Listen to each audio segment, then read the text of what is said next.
Alors bonjour à tous, alors aujourd'hui on revient pour la présentation d'un stabilisateur ou d'un gimbal pour smartphone de la marque Zhiyun et c'est le modèle Smooth Q. Alors on va faire un petit tour de la boîte, donc on a le visuel avec sûrement, ça doit être un iPhone je crois dessus. Ici on doit sûrement avoir en fait la couleur, donc il doit y avoir différentes couleurs pour le stabilisateur. Sur les côtés rien du tout et derrière on va déjà avoir quelques infos. Donc là ça nous met direct mobile charging to gimbal, donc c'est à dire qu'on va pouvoir recharger directement le téléphone avec le gimbal. Instant manual zooming control, donc on va avoir des commandes pour zoomer avec le téléphone sur le gimbal. On a jusque 12 heures d'autonomie et on a possibilité donc de mettre le téléphone de position horizontale ou verticale. On a deux accessoires fournis, donc un câble USB et donc une sacoche. Voilà, ici le petit visuel. Là on doit avoir le QR code qui nous ramène directement sur le site de la marque ou sur le mode d'emploi. Et puis c'est tout. Voilà, ça nous dit qu'on est fabriqué en Chine. Voilà. Bon, on va aller passer tout de suite à l'intérieur. Pop, hop, on se retrouve avec un deuxième carton et Padam. Vous voyez un peu, je vous ai ébloui là.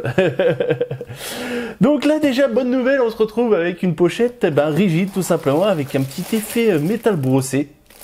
On y reviendra tout de suite après, on va tout de suite regarder ce qu'on a dans le reste de la boîte. On a un petit manuel, voilà, qui est qu'en anglais. Bon, ça aurait pas été du luxe qu'ils nous mettent du français, hein, puisque bon, au final, hein, c'est quand même pas à la portée de tout le monde, hein, l'utilisation de ce stabilisateur. Voilà, ils auraient pu faire l'effort de faire quelque chose en français. Alors peut-être qu'après, on peut peut-être trouver sur leur site, j'ai pas été voir. Peut-être, dites-le moi en commentaire si vous savez, si au final on peut le trouver, peut-être le mode d'emploi traduit sur leur site. Mais là, pour l'instant, là, on l'a directement que de l'anglais, donc voilà. Bon, c'est tout. De toute façon, je vais vous expliquer. Une fois le déballage fini, on fera le petit test et puis je sais pas comment tout ça fonctionne. Après, qu'est-ce qu'on a d'autre? On a une lanière qu'on va pouvoir, tout simplement attacher donc à notre sacoche rigide. Voilà, de la même couleur. Et ici, on a un câble USB, voilà, qui va nous permettre logoter Zhiyun. Voilà, qui va nous permettre tout simplement de pouvoir recharger notre gimbal. Voilà. Hop, et on va passer, hop, je balance le carton, voilà, et voilà, on passe directement au plus important. Donc là, on dirait un peu comme un étui à guitare, voilà, hein. Donc pas mal, hein, tout rigide, et puis même le petit effet métal brossé, c'est pas dégueu. Donc déjà, ils ont mis le prix un peu sur les sacoches, hein. Même si ça reste qu'une sacoche, c'est toujours sympa, hein, c'est toujours bienvenu. Surtout, voilà, hein, le matériel est peut-être un peu fragile, donc voilà, on a ce qu'il faut pour le transporter en voyage ou autre. Et donc on tombe directement, vous voyez, sur le gimbal, le petit sachet de silicate, hop, on balance. Et on arrive donc au plus important, donc notre gimbal qui est sur 3 axes, donc 1, 2, 3 axes, voilà. Ici donc on a la griffe, hein, tout simplement, vous voyez, avec des ressorts de chaque côté, qui va nous permettre donc de fixer notre téléphone. Je vais mettre le mien tout de suite après. On va finir le petit tour. Ici, on a une vis qui va nous permettre tout simplement de changer l'orientation du téléphone. Voilà, donc horizontal. Voilà, du moins là, ça sera vertical et là, horizontal. Voilà. Ici, une petite vis qui va nous permettre de régler la longueur du téléphone. Hop, là, on est au minimum. Et là, au maximum. Donc moi, je vais laisser au maximum puisque je vais mettre mon téléphone. Voilà. Alors, attendez. Hop, on serre. Non, c'est pas bon. Voilà, là, c'est serré. C'est bon, ça bouge plus. Ici, on a donc les boutons. Donc ici, on va pouvoir tout simplement déplacer le gimbal. Ici, faire un zoom puisqu'en fait, on va pouvoir commander directement au niveau du téléphone avec l'application que j'installerai tout de suite après en Bluetooth. Ici, on a les différents modes. Et ici, le bouton power ou enregistrement. De ce côté-là, on a la possibilité tout simplement de recharger notre gimbal. En dessous, on a une prise USB qui, elle, va nous servir donc à recharger notre téléphone portable. Et ici, on a une fixation pour pouvoir poser sur un trépied. Voilà. Et donc, on a une sorte après de plastique. Là, ça manque de grip. J'aurais pu nous mettre un petit grip à ce niveau-là. C'est vrai que bon, après ça va, c'est pas non plus du plastique glissant, mais ils auraient pu nous mettre un petit grip, mais sinon la finition est juste au top. Vous pouvez regarder, hein, même les matériaux qui sont choisis, ça rend super bien. Donc bah voilà, on a fini un peu le petit tour du gimbal. On va passer tout de suite au test. Donc nous voilà maintenant à l'extérieur pour tester le gimbal en situation réelle. Donc avant toute chose, il faudra télécharger l'application Zhiyun. Donc vous trouvez aussi bien sur le Play Store ou sur l'Apple Store. Et à partir de là, donc vous l'appareillez en Bluetooth avec le gimbal et vous allez pouvoir commander tout simplement votre smartphone, prendre des photos, des vidéos et utiliser les différents modes. Donc il y a 3 modes différents pour utiliser le gimbal. Vous avez le mode là que j'utilise en ce moment, c'est le mode lock. C'est-à-dire qu'en fait, il ne va pas bouger. C'est vous que vous allez bouger, voilà. Mais lui, le téléphone ne va pas bouger. En fait, vous allez avoir un sujet fixe, par exemple. Vous allez pouvoir tourner autour, voilà, exactement, et il va pas vous suivre. Alors après, vous avez le mode follow. Donc lui, par contre, il va suivre les mouvements que vous allez, voilà, vous allez vous tourner. Il va suivre en fait, tout en ayant, comment dire, une sorte de retard par rapport à votre mouvement. Il va en fait suivre vos déplacements de gauche à droite, et vous allez pouvoir avec la manette.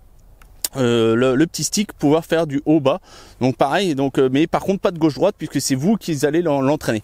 Et vous avez en faisant un double clic, vous avez le mode full. Donc là c'est par exemple, donc là il va toujours vous suivre donc dans les déplacements aussi bien hauteur en hauteur et en bas que sur la gauche que sur la droite. Voilà, là il va vous suivre tout le temps.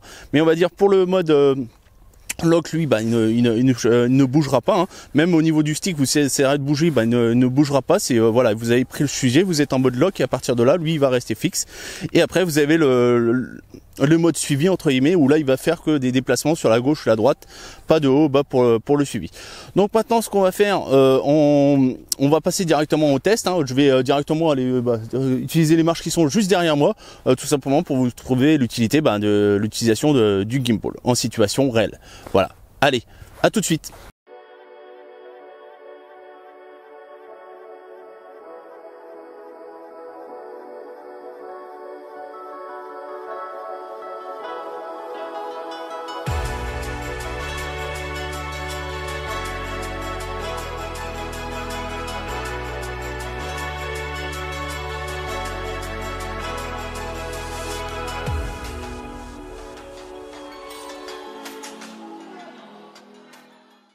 Donc voilà, on en a fini avec le test, hein, de démonstration avec ou sans gimbal, tout simplement au niveau des marches, hein, vous voyez c'est assez flagrant au niveau de la stabilisation. Et je voulais vous parler aussi des autres boutons qu'on a, à part le fait qu'on puisse changer de mode au niveau de la poignée et bien sûr le stick, bon rien de compliqué au niveau du stick, c'est vous montrer aussi qu'on peut très bien switcher en fait d'une caméra avant en caméra arrière avec le bouton tout simplement zoom en restant appuyé dessus. Et pareil pour passer du mode photo au mode vidéo, pareil en utilisant le switch en restant appuyé vers le bas avec le switch. Et aussi je voulais vous montrer aussi une autre fonction qui est disponible avec l'application, c'est tout simplement de pouvoir commander à distance le gimbal. Donc par exemple vous lui mettez une caméra, donc là dans l'exemple j'ai mis une GoPro dessus, et à partir de là avec votre smartphone vous allez pouvoir donc commander à distance la caméra. Donc toujours un petit atout, hein, si vous voulez gérer un peu vos prises de vue à distance avec ça, c'est tout à fait possible. En plus vous avez la possibilité tout simplement de le fixer sur un trépied avec le manche, et à partir de là vous allez pouvoir commander vos prises de vue à distance. Voilà, donc on en a fini un peu donc avec le petit test en extérieur. Maintenant on va passer à la conclusion. À tout de suite. Donc voilà, c'est le temps de la conclusion, hein. Donc quoi dire de plus si au final il répond à ce qu'on lui demande. Donc l'utilisation avec un smartphone ou une GoPro, ça fonctionne aussi bien, les deux fonctionnent. Le fait qu'on ait une application avec laquelle on va pouvoir gérer directement avec tous les boutons qu'on a, donc l'enregistrement, voilà, les mouvements du gimbal, etc. Le fait qu'on puisse recharger notre smartphone, qu'on puisse le poser sur un trépied, et qu'on ait une sacoche, donc vraiment au top, hein. Niveau prix, rapport qualité-prix, franchement voilà, hein, si vous en avez l'utilité, hein, parce que voilà, il faut quand même trouver l'utilité de ce gimbal, sans hésiter, hein, jetez-vous dessus, puisque ça me permettra justement d'avoir des vidéos très stabilisées. Déjà il faut déjà avoir un appareil, un smartphone qui filme déjà pas trop mal. Et à partir de là, vous allez pouvoir faire des vidéos vraiment de bonne qualité, du fait que vous n'allez pas avoir les mouvements du bras ou autre. Vous allez tout va être stabilisé au niveau de ce gimbal, donc vraiment qui est vraiment bien fini. Le seul petit bémol qu'on pourrait lui reprocher, c'est le fait qu'il n'y ait pas de matière antidérapante au niveau de la poignée. Donc voilà. Bon, bah, écoutez, on a fini avec ce petit test. Si vous avez plu, bah, laissez-moi un petit pouce, un petit commentaire, et puis bah, on se dit à la prochaine. Allez, ciao, bye bye.